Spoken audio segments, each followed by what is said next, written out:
और मैं आज आपको बताऊंगा साइंस के बारे में। विज्ञान क्या है, हम इसमें किन किन चीज़ों का अध्ययन करते हैं, इनसे हमें क्या फ़ायदे हैं, ये सब भी जान जाएंगे।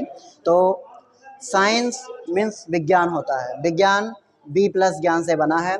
बी का मतलब विशेष, ज्ञान का मतलब ज्ञान। अगर भी किसी भी चीज़ों के बारे में हम विशेष प्रकार से अध्ययन करते हैं, उसके गुणों के बारे में, उसकी व्यवस्थाओं के बारे में, तो वो विज्ञान के अंतर्गत आता है। विज्ञान के जो जनक हैं वो अरस्तु जी हैं। और साइंस शब्द की उत्पत्ति लैटिन भाषा के साइंसिया नामक वर्ड से हुआ है, जिसका हमारे भाषा में टू नो होता है। टू नो मतलब किसी के बारे में जानना। ठीक है। विज्ञान को मुख्यतः 3 भागों में बांटा गया है: भौतिक विज्ञान, रसायन विज्ञान, जीव विज्ञान, फिजिक्स, केमिस्ट्री और बायोलॉजी।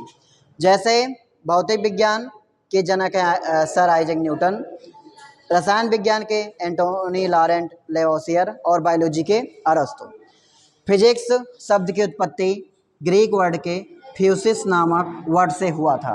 फ्यूसिस का अर्थ होता है नेचर। नेचर मतलब प्रकृति। इसमें हम प्राकृतिक के घटनाओं का अध्ययन करते हैं। और रसायन विज्ञान केमिस्ट्री शब्द की उत्पत्ति केमिया नामक वर्ड से हुआ है। इसका मतलब होता है काला पदार्थ। ठीक है। और बायोलॉजी क्या होता है, ये 2 वर्ड्स से बना है, बायो प्लस लोगोस। बायो का अर्थ होता है सजीव और इसका लोगोस मतलब अध्ययन। बायोलॉजी में हम सजीवों के बारे में अध्ययन करते हैं। ठीक है। और फिजिक्स को 2 भागों में बांटा गया है। वैसे इसमें भी 2 भाग होते हैं, इसमें भी, लेकिन हम मुख्यतः फिजिक्स पढ़ेंगे। तो फिजिक्स के 2 भाग होते हैं। एक होता है एंशिएंट फिजिक्स। एंशिएंट फिजिक्स, इसके जो जनक हैं वो हैं आइजैक न्यूटन। Isaac Newton. ठीक है। इसकी हिंदी होती है चिर सम्मत भौतिकी।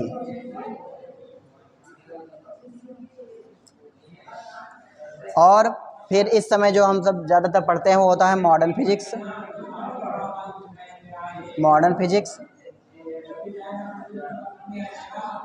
इसके जो जनक हैं वो आइंस्टीन जी हैं। Einstein, Albert Einstein. और इसकी हिंदी होती है आधुनिक भौतिकी। सर्वप्रथम फिजिक्स की खोज सर आइजैक न्यूटन ने ही की थी, इसीलिए इनका जनक माना जाता है। उसके बाद 1905 ईस्वी में अल्बर्ट आइंस्टीन जी ने कुछ नियम दिए, उसके आधार पर मॉडर्न फिजिक्स की उत्पत्ति हुई और अल्बर्ट आइंस्टीन जी इसके जनक करते हैं। फिजिक्स के बारे में 1900 पहले हम चिर सम्मत भौतिकी पढ़ते थे, जिसके जनक थे सर आइजैक न्यूटन। उन्होंने द्रव्य और ऊर्जा के बारे में बताया कि इनके बीच में कोई रिलेशन नहीं है, ना ऊर्जा द्रव्य में चेंज होता है ना द्रव्य ऊर्जा में। फिर 1905 ईस्वी में अल्बर्ट आइंस्टीन जी ने सापेक्षता का सिद्धांत दिया। उन्होंने बताया कि एनर्जी कन्वर्ट होकर मास में जाता है, मास कन्वर्ट होकर एनर्जी में, द्रव्यमान ऊर्जा समीकरण दिया था। उसी के माध्यम से मॉडर्न फिजिक्स की उत्पत्ति हुई और 1905 ईस्वी से मॉडर्न फिजिक्स आ गई। अब हम बात करते हैं एंशिएंट फिजिक्स के कुछ गुणों के बारे में। उसमें पहला आता है यांत्रिकी। इसके अंतर्गत हम यंत्र के बारे में, उपकरण, गति के बारे में आदि चीज़ों का अध्ययन करते हैं। फिर उसके बाद विद्युत्की आती है, जिसमें हम आवेश, धारा और उपकरण जैसे ट्रांसफार्मर के बारे में पढ़ते हैं। आवेश, जिससे हमें जो प्रवाह होता है तो विद्युत धारा की उत्पत्ति होती है, जिसके माध्यम से हमारे आज का जीवन बहुत आसानी से कट रहा है। जैसे लाइट की व्यवस्था हो गई है या टीवी चल रहा है तो उसको भी इलेक्ट्रिसिटी की ज़रूरत होती है। मतलब मैक्सिमम चीज़ों को जो हमारे विद्युत धारा से चलने में सहायक है, उससे हमें आसानी हुई है। ऐसे प्रकाश के बारे में, चित्त सम्मत भौतिकी में हम पढ़ते हैं। प्रकाश क्या होता है, प्रकाश के बारे में अध्ययन करते हैं, जिनके माध्यम से विशेष प्रकार की प्रकाश, लाइट जैसे इन सब चीज़ों की व्यवस्था हमारे जीवन में आसानी से हो गई है। प्रकाश में क्या होता है, इसमें परावर्तन होता है, अपवर्तन होता है, ध्रुवण होता है, विवर्तन होता है। इन सभी चीज़ों का अध्ययन हम किसके अंतर्गत करते हैं, प्रकाशिकी के अंतर्गत। ऊष्मागतिकी में क्या होता है बच्चों, ऊष्मागतिकी में ये होता है कि ऊष्मा के बारे में पढ़ते हैं हम। एनर्जी जो जैसे हम मान लो ठंडी में हाथ ऐसे करते हैं तो इसमें हीट उत्पन्न हो जाता है, तो कहते हैं कार्य करने पे ऊर्जा उत्पन्न हो गई है, ठीक है।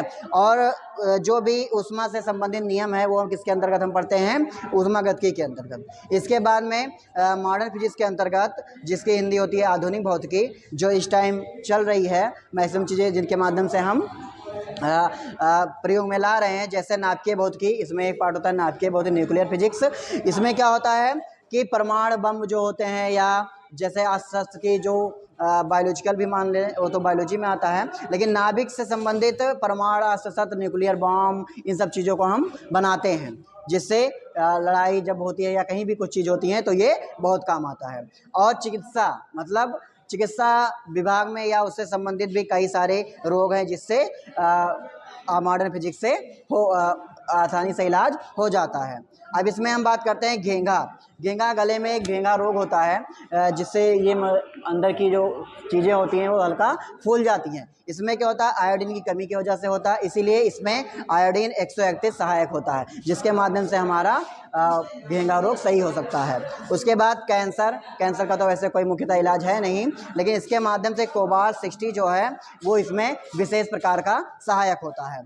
ऐसे ब्लड क्लॉटिंग, जैसे कोई कहीं पे ब्लड क्लॉटिंग हो जाती है तो उसमें पैरालिसिस अटैक हो जाता है, या हार्ट पे हो गया तो हार्ट अटैक आने की संभावना हो जाती है। इसको कम करने के लिए सोडियम 24 का उपयोग किया जाता है। ऐसे इन सब फिजिक्स का जो हमारे जीवन में उपयोग है, इन्हीं के माध्यमों से भौतिक विज्ञान, रसायन विज्ञान और जीव विज्ञान की परिभाषा के बारे में। परिभाषा क्या है बच्चों, विज्ञान की वह शाखा जिसमें हम द्रव्य और ऊर्जा के विविध रूपों तथा उनकी अन्योन्य क्रियाओं का अध्ययन किया जाता है, भौतिक विज्ञान कहलाता है। क्या होता है इसमें, द्रव्य और ऊर्जा के बीच में जो रिलेशन होता है उसको बताया जाता है। द्रव्य चेंज होकर ऊर्जा में जाती है, ऊर्जा चेंज होती है तो द्रव्य में परिवर्तित होती है, और उनमें जो जो रूप हैं उनके विभिन्न रूपों का अध्ययन किया जाता है। उनमें क्या क्रियाएं होती है वो सब अध्ययन हम भौतिक विज्ञान के अंतर्गत करते हैं। ऐसे रसायन विज्ञान में हम विज्ञान की वह शाखा जिसमें पदार्थों के संगठन, संरचना तथा गुणों और रासायनिक अभिक्रियाओं के दौरान उनमें जो परिवर्तन होते हैं उसका अध्ययन हम रसायन विज्ञान में करते हैं। इसमें क्या होता है, पदार्थ के संरचना और किसी दूसरे चीज़ से रिएक्शन करने पर उसमें क्या क्या परिवर्तन होते हैं, या उनका जो आकृति होती है, इन सब का अध्ययन हम किसके अंतर्गत करते हैं, रसायन विज्ञान के अंतर्गत। बायोलॉजी मतलब जीव विज्ञान में हम विज्ञान की वह शाखा जिसके अंतर्गत जीव, जंतु भी हो सकता है और वनस्पति, जीवों में वनस्पति भी आती है और जंतु भी आते हैं, उनके उत्पन्न होने की, विकास, पहचान और वर्गीकरण एवं कार्यों का अध्ययन किया जाता है। जो भी जीव जंतु होते हैं उनके उत्पन्न होने की, पहचानने की, या उसमें कितने भाग में वर्गीकृत किया गया है, या उनसे उनके क्या कार्य हैं, इन सभी चीज़ों का अध्ययन हम जीव विज्ञान में करते हैं।